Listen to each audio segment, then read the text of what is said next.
A democracia carrega em si mesma um paradoxo. Quanto mais se luta por ela, mais ela é colocada em risco. Isso porque forças autoritárias persistem em impedir a sua ampliação. Que forças?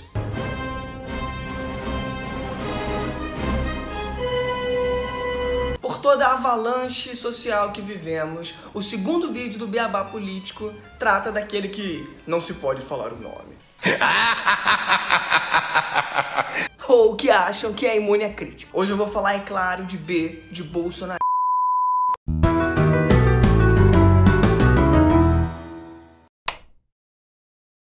Pessoal, eu vou fazer aquele pedido clássico para você se inscrever no canal, para você ativar o sininho.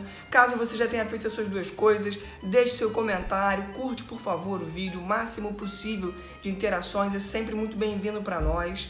Pedir para você compartilhar, se possível, mas além disso tudo, vou pedir que você dê uma olhadinha no nosso Instagram, porque já, ou ainda, amanhã eu vou estar postando algumas indicações, algumas recomendações de leituras de livros, de obras de acadêmicos, para demonstrar como é que a universidade tem pensado esse tema. Se enganou quem achou que eu ia falar de Bolsonaro. Não vou falar de Bolsonaro não, vou falar de bolsonarismo. É preciso não fulanizar esse fenômeno histórico, porque justamente aí, ao entender a sua complexidade, a gente entende a necessidade de combatê-lo. Para além de todas as falas e posturas que Bolsonaro teve durante toda a sua vida, preconceituosas e violentas, agora, de maneira mais escancarada ainda, ele tem feito claros acenos ao fascismo. Não tem que parar não, todo mundo precisa aprender de uma vez por todas. Bolsonaro é fascista, ponto final. O que tem a ver, é claro,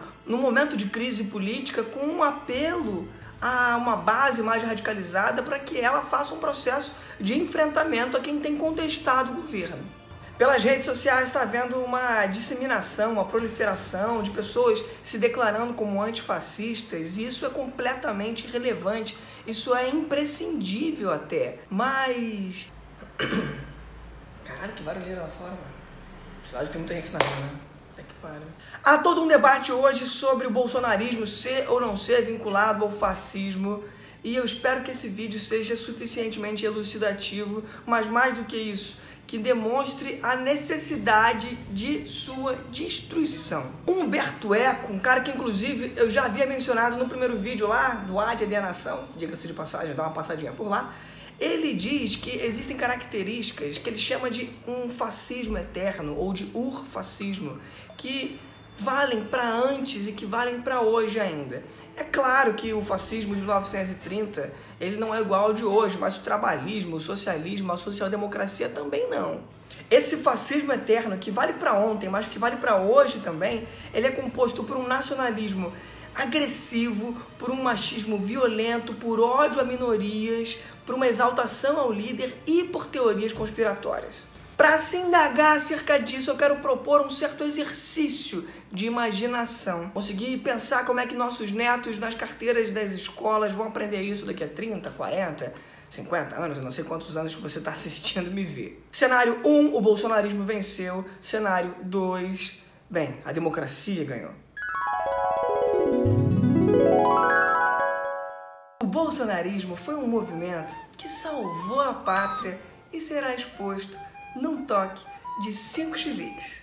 Babaquice? Porra, putaria! Não tem mais essa de doutrinação. Agora o professor tem a obrigação de ser neutro para defender o status quo. Putaria, puta que eu pariu! Puta, escroto! Também não existe mais ideologia de gênero, afinal, é Adão e Eva e não Adão e Ivo. E bem, órgão escritor não reproduz, não é mesmo? Filho da puta, vagabundo, foda-se, fudido, cacete! E bem, a gente estava preocupado era em não extinguir a nossa espécie, porque bem, nós éramos apenas 7 bilhões. Putaria, fuder, filha de mãe agora. É pra puta que eu... Também não tem mais essa de privilégiozinho da mídia e do STF. Agora eles têm liberdade para falar de acordo com o que o poder moderador deixa. Pariu, porra! Bosta, estrume, bosta, bosta! O bolsonarismo foi o responsável por acabar com a corrupção. Não tem mais essa de interrupção, de obstáculo com investigação ou de nomeação de filho para cargo diplomático sem a mínima competência. Acabou a mamata. Acabou, porra! E é claro, o bolsonarismo acabou com o tráfico. Agora só pode milícia.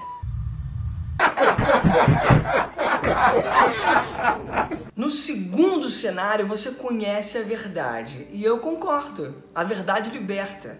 Mas qual é a verdade? A verdade é que o bolsonarismo é, no caso talvez eu fale agora que foi, já que eu estou fazendo aquele exercício de imaginação, composto pelos seguintes elementos.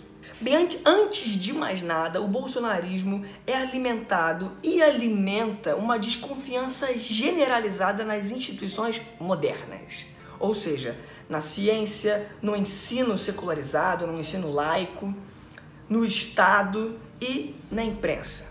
A principal forma de descredibilizar a ciência, considerando que 95% das pesquisas ocorrem hoje no Brasil, né, nas universidades públicas, é entender primeiro que ali não se passa de balbúrdia, como ele fala, mas além disso é um desincentivo através do corte de verbas, é uma intervenção direta através de, enfim, da perda de autonomia na escolha dos reitores das universidades, mas é também um aspecto negacionista, revisionista histórico. Porque o nazismo foi de esquerda, porque não houve ditadura no Brasil, é essa lenga-lenga toda. Ah, claro, e eu já falei de cloroquina com vocês hoje, não já? E aí, meu camarada, tem a pá de teorias conspiratórias aí, inclusive sobre o próprio corona, né? Que ele supostamente teria sido fabricado em um laboratório na China. Enfim, um plano comunista, para variar. Aí entra um ponto fundamental, que é a questão inovadora, não só do bolsonarismo, porque ele está articulado com uma série de movimentos de extrema-direita pelo mundo, mas que tem as suas características peculiares aqui, que é o modo como ele se comunica. Se o fascismo de antes se comunicava através, né, de uma comunicação, de uma imprensa de massa, de meios de massa, o que rola hoje é uma comunicação de nicho, é saber muito claramente para quem você está falando. Uma propaganda, até relativamente pouco tempo, até hoje em parte, né, na televisão, por exemplo, ela é feita para quem está assistindo a televisão naquele momento e você não sabe tão bem. Com o controle de dados, você pode direcionar assim, com uma clareza intensa para quem você está falando. O bolsonarismo, ele parte de uma comunicação que é totalmente truncada, confusa em parte, porque o governo tem muita confusão mesmo, mas também como uma estratégia comunicacional, que é, se eu falo uma coisa e volto atrás, a todo momento o que parece é que a própria imprensa não sabe o que está falando. Essa é uma forma de desautorizar, de descredibilizar ela perante a população, é claro. Isso somado, mais uma vez, a uma pá de teorias conspiratórias. O próximo elemento de desconfiança que o bolsonarismo se valia, quem dera, era justamente a desconfiança perante ao Estado. Essa desconfiança que colabora para o Bolsonaro chegar ao poder, mas que tentou, né, manter ele por ali e que foi justamente uma das suas ruínas. Isso porque o problema do Estado brasileiro, é claro, é estrutural, é histórico, é um problema de uma elite parasitária e que não conseguiu, ou que não se importou em mitigar as desigualdades, em promover políticas públicas, onde mesmo governos mais de centro-esquerda tentaram fazer programas sociais que não foram eficientes o suficiente, né, para diminuir determinados problemas que o Brasil vive, que são dos mais variados, desde problemas de classe até problemas de corte, como gênero, como problemas de raça, orientação sexual. Tem aqui uma atualização perversa do que foi o bolsonarismo, porque o bolsonarismo ele defende um Estado mínimo, um Estado ultraliberal, que tem a ver com o individualismo extremado.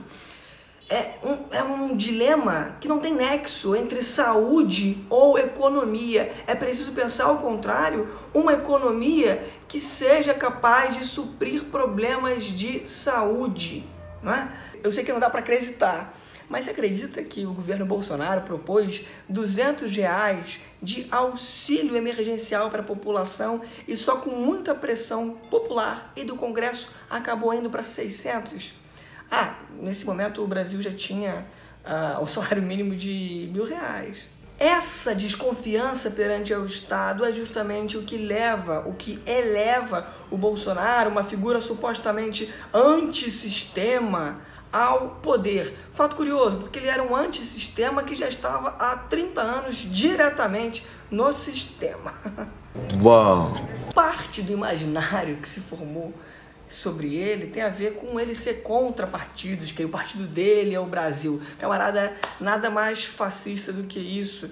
Porque o que significa não haver partido? Se não há partido, como é que você tem representação, né? Essa representação ela acaba demandando a ideia de que o presidente, o governo, ele é o povo ao mesmo tempo. Isso, além de fascista, é populista pra cacete. É uma frase famosa lá de Napoleão III, pervertendo o que falou Luís XIV, que disse: o Estado sou eu. Napoleão III diz: eu sou o povo. E é esse ponto de incoerência com esse certo fascismo aí, clássico, o fascismo de antes, que nos leva ao próximo elemento, que é a guerra cultural. Não havia bolsonarismo, não é possível falar de bolsonarismo sem ela. Essa guerra cultural, ela se valia daquilo que se chama de reacionarismo, ou seja, uma romantização, uma idealização do passado que se busca retornar, um passado que nunca existiu, e tudo aquilo que é progressista, todas as conquistas de direitos, de minorias, são entendidas como degeneração. O Brasil para as maiorias! As minorias têm que se curvar às maiorias! A lei deve existir para defender as maiorias! As minorias se adaptam ou simplesmente desaparecem! Não.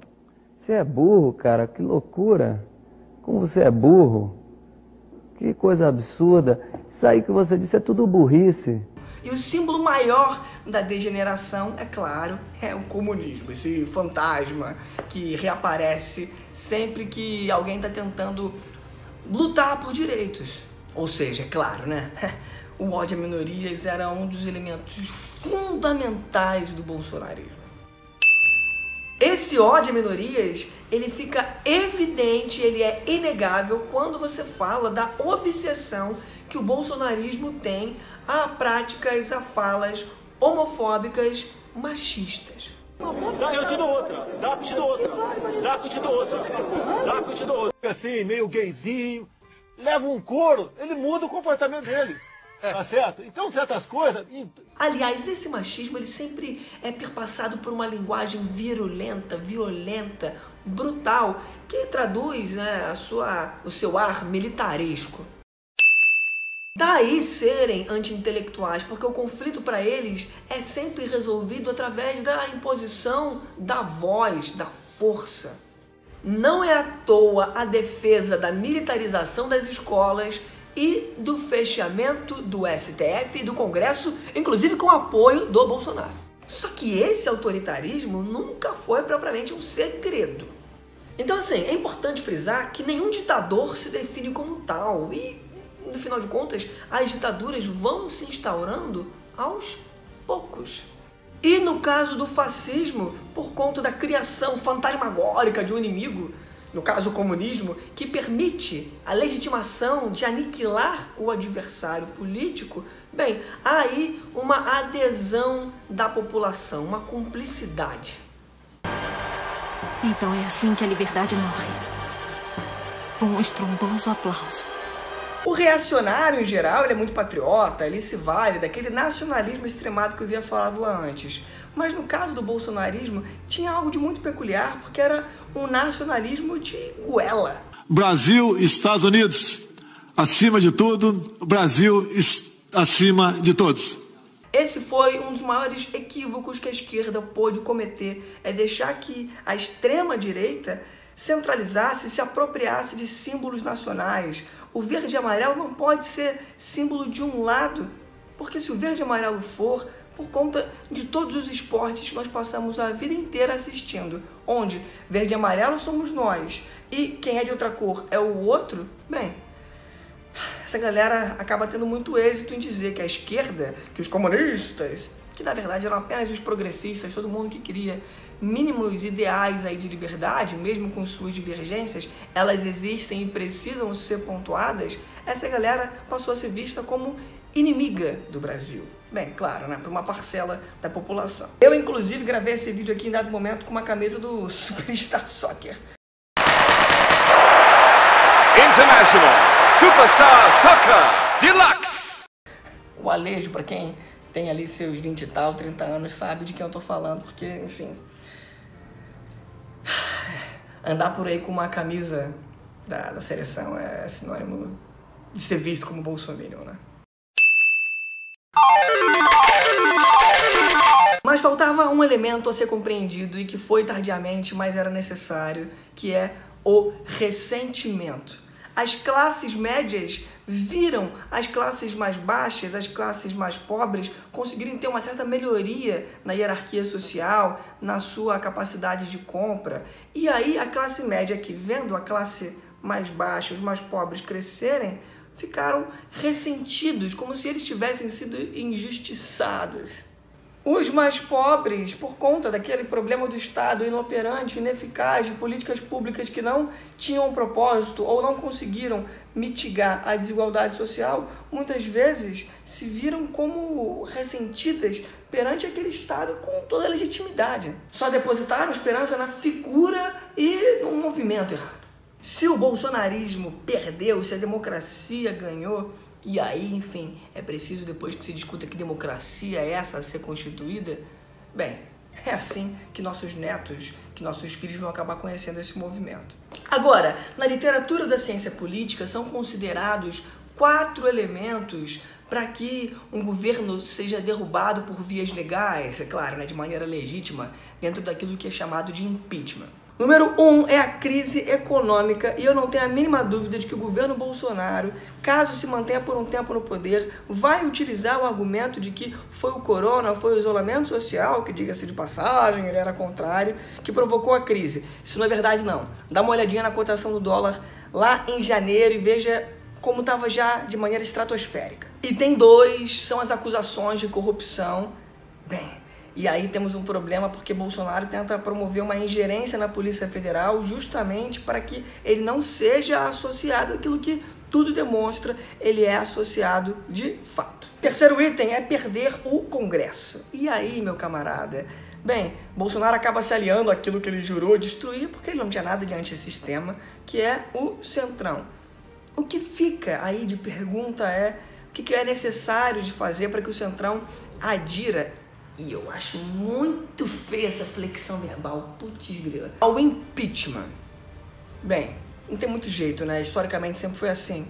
Chegamos ao quarto elemento, que são expressões populares, que são manifestações hostis. E aí tem um dilema gigante, porque justamente as pessoas que têm maior lucidez de entender que falta um isolamento suficientemente rígido, que não é através do simples esperar do tempo que o vírus vai deixar de contaminar as pessoas, mas sim de procedimentos sanitários e, claro, né, com um investimento, né, de políticas públicas que consigam amparar a população, as pessoas acabam tendo que ir para as ruas para lutar por sua dignidade, para lutar pela própria vida. É uma espécie de revolução zumbi, num ótimo duplo sentido do termo, diante de toda a questão que atravessa aí as manifestações. No caso dos Estados Unidos, cujo tema central é a questão do racismo estrutural, porque as pessoas têm o risco de morrer porque estão indo para a rua protestar para não morrer. Se a democracia vencer, nossos netos aprenderão nas carteiras das escolas que o bolsonarismo foi um movimento neofascista, claro, com suas adaptações, mas que ele começou a ser derrotado pelos 70% que passaram a agir como tal no dia 1º de junho de 2020. Tudo dando certo, a gente se vê novamente no próximo vídeo, na terça-feira que vem. Mas, caso a gente não se veja novamente, bom dia, boa tarde, boa noite.